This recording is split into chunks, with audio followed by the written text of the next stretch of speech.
What's going on YouTube? WestHobbiesRC. So today we are back with the miniature aircraft Interceptor gasser build video part 2. So in part 1, you guys seen we got these to where they are sitting right now. We have my blue one, we have Andy's red one.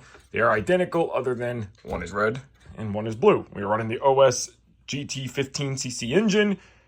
We have torque servos on throttle and MKS X6s all the way around. V-bar Evos, of course. So we're going to go ahead in this video, start wiring these things up. So hit that like button, hit that subscribe button, and let's start wiring. All right, so we have all of our wires here laid out. Servo 1, servo 2, servo 3. So that's how we are going to go into the V-bar.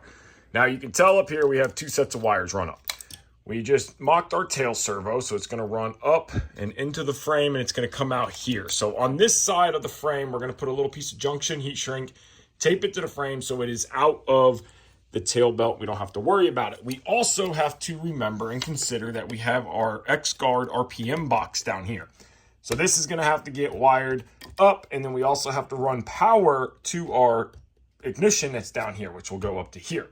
So first thing we're going to do is start figuring out the layout. My idea is to run servo 1 wire kind of through here, come up, and of course this will all be covered in heat shrink, so it'll be a nice, clean, tight grab right around the frame, and it won't get cut by the carbon.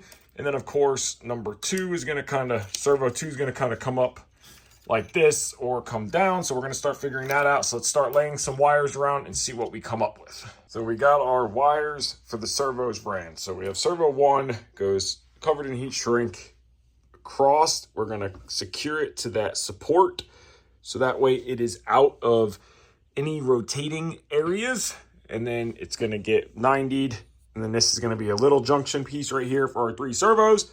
Servo 2 runs up, double-sided tape to the servo so it can't flop around.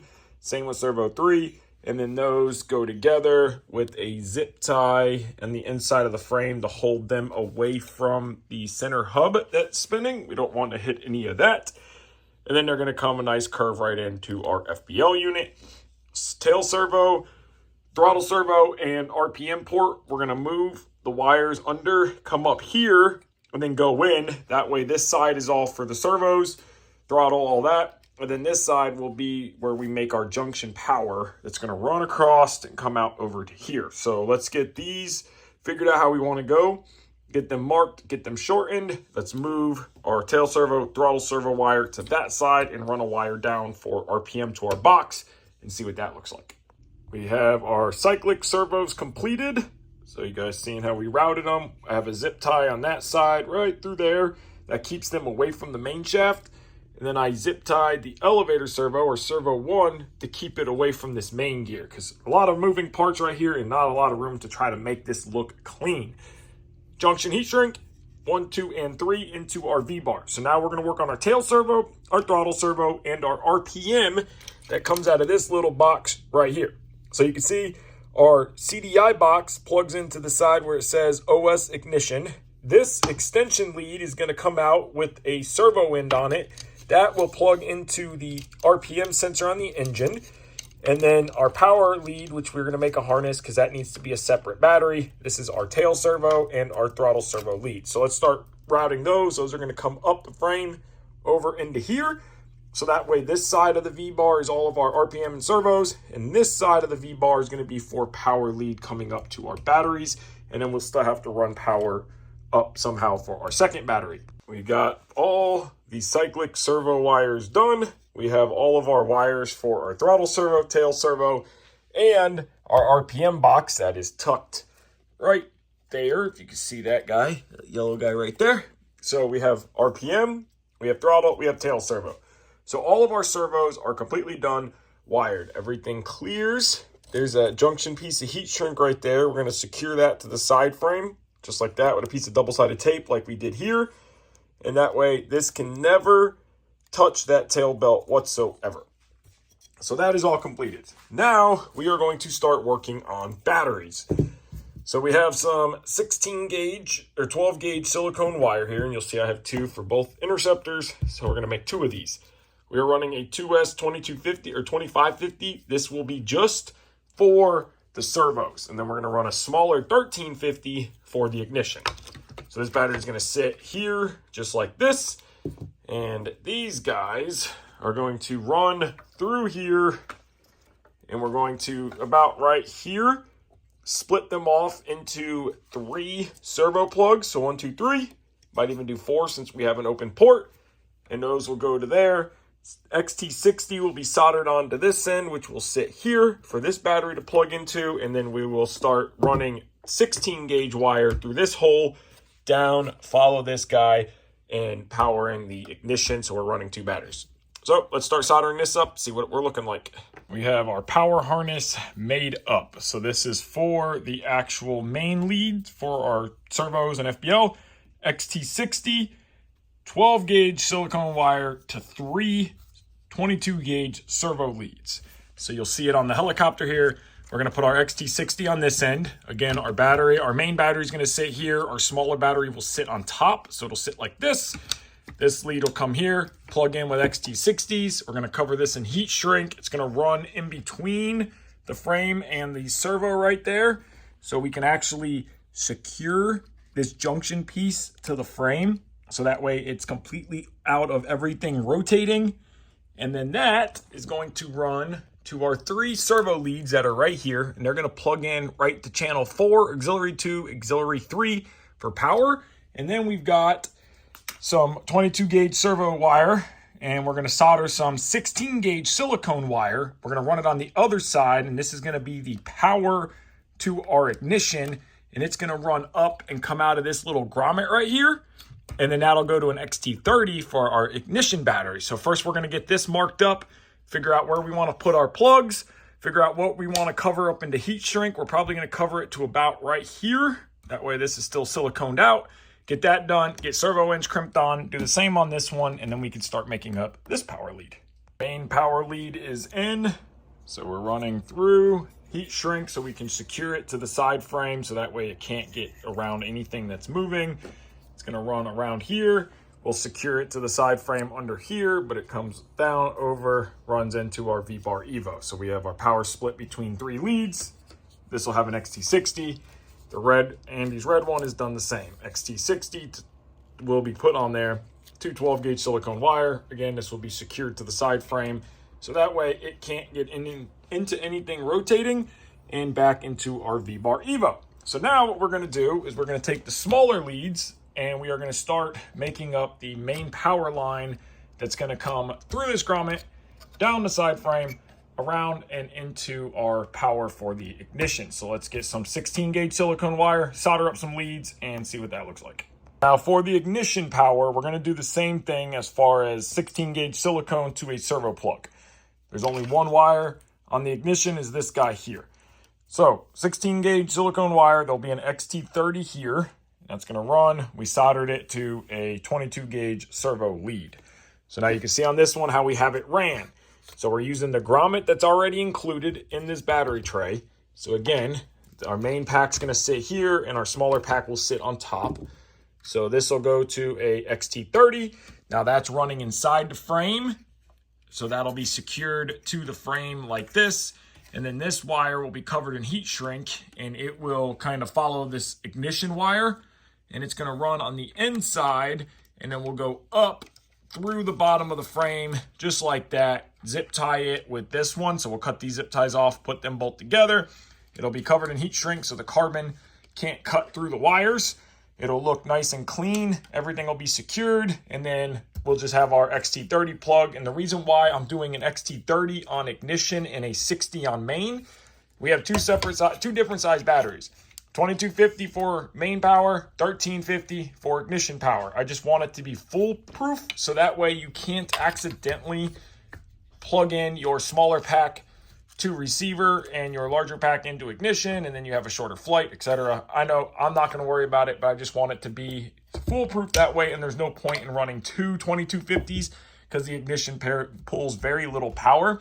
And the reason we're splitting our power is the ignition should always be on its own battery, because the ignition can, and it has happened, where it will drain this battery to zero. Sometimes they just pull tremendous amounts of power because they go bad, whatever, and you don't want it to kill your main flight pack, you could run a capacitor backup, but it's just cheaper and easier just to run a separate, smaller battery to run the ignition. So let's get this all marked up, covered in heat shrink, figure out this length and see what this one looks like, and then we'll do the same to the blue one.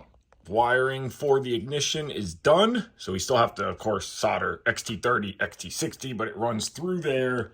It tucks in the frame. It comes out here, rides along, comes into the frame, and then plugs in to our ignition right here. So wiring is completed. So now we are working on the fuel tank. So we have our main line going to the carburetor. Of course, it's long and we will shorten it up. And then now we are working on our vent line. So it is very tight in here. And again, you guys know that I don't want anything on the outside of the frame. So what I'm working on now is heating this line up with the heat gun, and it'll kind of form to its shape. You see how it's holding this 90 degrees? And I'm gonna coil it around the tank on the top because we have plenty of room here. We just don't have any real room back here, and it's tight up here. So I'm gonna work on coiling this, heating it, getting it to hold its own shape of a coil, and then we can put the tank in and start plumbing the carburetor. So we got the fuel tank done. You can see how we use some double-sided tape to hold the line in a curl so that way it still fits. We have plenty of room. Heated it with our heat gun to kind of give it that shape. So now this whole assembly is ready to go into the frame. So now we're going to stick it in there. This line's going to come down and come out the back here. That'll be our vent line, and we can move on to doing the same on the blue one. And the tank is installed. So we have our vent line coming out here. We'll heat it up and just kind of mold it so it holds straight. But that comes down and out of the helicopter. It clears. Push rod is not going to hit for the tail servo. All the line is coiled up. Our vent line runs out to our carburetor on the other side. So now we're going to flip the helicopter over, trim that line to the right length. Fuel system is done and plumbed. Wiring is done. We just have to secure the actual connection right there. We're going to double side tape that to the side frame. We got to fabric paint all of our connectors into place. We got to figure out an antenna mount. And we got to solder up our connectors, and then we can call the interceptors done and wired. Now our next step is to put the pipe on. Again, we still have the solder, but we need to get the pipe on. Now I pulled the pipe out of the bag and I noticed something, and you can see how I have Sharpied the pipe. So the port coming out of the engine in the gasket is the same size as the engine, but when you look at the pipe, it is not. So what I am going to do is I'm going to port match the pipe with some of these aluminum carbide bits here for a Dremel. And I'm just going to open up and basically open the pipe, kind of bell mouth it to these ports here, just so the pipe is port matched and it's not a insanely hard flow that just hits a wall where that black is, because that is a lot of difference in between the exhaust opening and the actual pipe opening. So we're going to port match the pipe, and then we can get the pipe mounted. So I'll show you what it looks like when I get done with this with a Dremel. So we got a majority of the porting done. So now I am going to come back with a file by hand just to clean it up and get into those corners because I didn't want to cut too far. So you can see it kind of bell mouths. So I angled the bit to kind of get in there and just bell mouth it out. Still got to do this pipe for the other one. And that way now when this gasket's on here, it matches the gasket a lot better, and it's not just a straight blockade to the actual exhaust. So we're going to smooth it all out, and then we're going to get this gasket on here, get it sealed up, get the pipes on, one step closer. So now we are going to mount the pipe, and it does come with this metal aluminum gasket that you could put down. I'm going to put a tad bit of sealant, and I am using this 3-bond 1217H. It is a gray form-in-place RTV gasket, and it works really good for doing this. So what I'm going to do is just put a very, very light bead along the edge here, and then we'll push the gasket on. See my light bead there, and then I'm going to get it started on the top screw, get it on that bottom screw right there, kind of just push it into place, and then I'm going to come back, push our screws in, and then I'm going to push the gasket down, and I want to kind of squish it out, but you see how it's squishing into the exhaust port? I'm going to come back with a piece of paper towel, and I'm just going to wipe that edge so that way none of the sealant can get into the exhaust port, or block any of our flow, especially since we just ported our pipe, or port matched our pipe. So we're gonna get that nice and clean. Then we're gonna wipe the edge here as well because we don't want a dirty, nasty looking seal job. So we're gonna clean all that up nice and get it clean and perfect. And then we're gonna do the exact same on this thread side or on this mounting side. And then we're gonna push our pipe into place and bolt it down. The pipes are done. Everything is tightened, secured. Of course, we are going to do a final buff and polish once we have everything set up. And the red one is done as well. We have our main line going to our carburetors. Nice, clean. Throttle linkages are done. So now we need to solder our XT60 and our XT30. And then we can glue our push rod. And both of these are completely done and we can start setup. So this is coming out perfect, so close. Got all of our connectors soldered up. So we got black XT60s on the main pack, XT60, and then again, black XT30 and a XT30 on the ignition line. Same with the blue one, XT60, XT30. We got our strap. We are going to run a Velcro strap this way as well, because if you guys know, we don't want what happened on the Whiplash to happen on these. Canopy fits with the packs stacked on top of each other, and it helps with balance. So both of these are completely plumbed, wired. Now, all we have left to do is we got the antenna holders on, the booms. Now we just need to make up the push rods. So let's get everything out. Let's start making up the push rods, epoxy those into place, and then we can start radio setup. So the last step on the build is the tail push rod. So I did not film epoxying this together because you guys see me do it on a bunch of different machines. Super simple. You're just going to mark the carbon, sand it with 80 grit, then mark it up, clean it with alcohol. I put these at 9 millimeters. Manual calls for 8, and then they run the thing all the way down. I want to have a little bit of adjustment, and then you can use a 1.5 millimeter Allen in the inside to run this screw in and out. This piece of threaded. This is all glued together on both ends. So now we're going to get our push rod ends out, get them screwed on, get the push rod in the helicopter, and get these things finished up. Tail push rods are done and installed. Guides are in. Linkages are set up, as you can see, on both of the models, the blue and the red. And they are completely done. So we got our canopies on. The canopies look incredible with the American flag scheme. We got Andy's red one. We got my blue one. It came out great. Miniature Aircraft did a really good job on the design of these canopies. They're very pointy. So you can kind of see them there. We got the pipes on, which you guys already seen. They're all polished up.